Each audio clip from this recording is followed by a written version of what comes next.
Hi everyone, you're watching me, Aman, and welcome to a rather personal update this week on the Great Grad Job Hunt.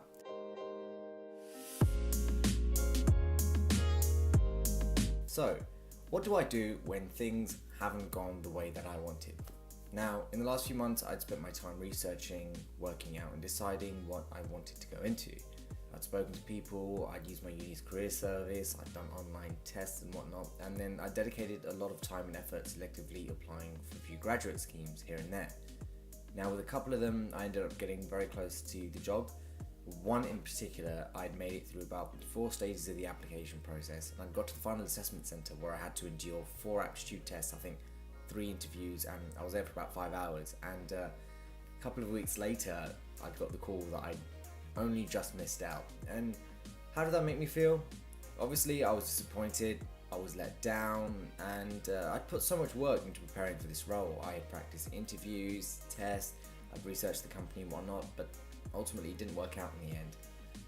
In a way, I'd sort of learned that I shouldn't really put all of my eggs in one basket, and seeing as I'd invested everything into this one role thinking it would be the only outcome, especially seeing as every step of the process was going very well for me. Mind you, the process from when I first applied to when I got the last result was about 2 or 3 months, so I was fully invested in it and had faith that it would work out. But I guess it was wrong for me to let my success depend upon only this one job or this one plan.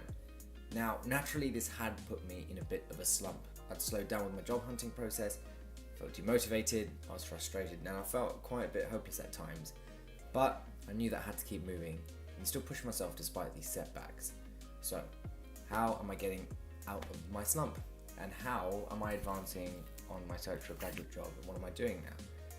Now, I know more or less what kind of job I want, or what my end goal is, at least in this current stage of my life. And what I'm going to do is that I'm going to figure out what jobs or things I can do in the meantime that will add value to my end goal of working in consulting or in business, for example.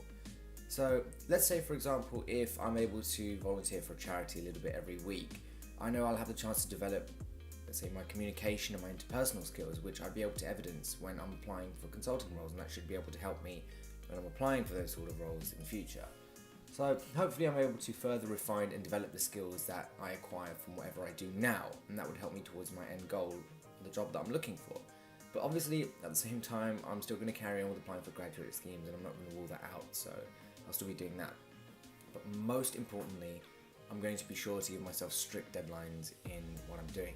So let's say this week I'm going to be doing research, the next I'll be emailing and calling companies, the following drafting applications and so on. But I know that if I don't adhere to these deadlines and if I keep pushing them off, then at the end of the day I'm only going to be cheating myself. So it's important to stay strict with them, and that's what I plan to do. But anyway, that is it for today's video. I hope you found it useful. I'll be feeding back next week with updates to the next upload, and in the meantime, please be sure to follow us on our social media pages and subscribe to our YouTube channel, and I will see you guys next time.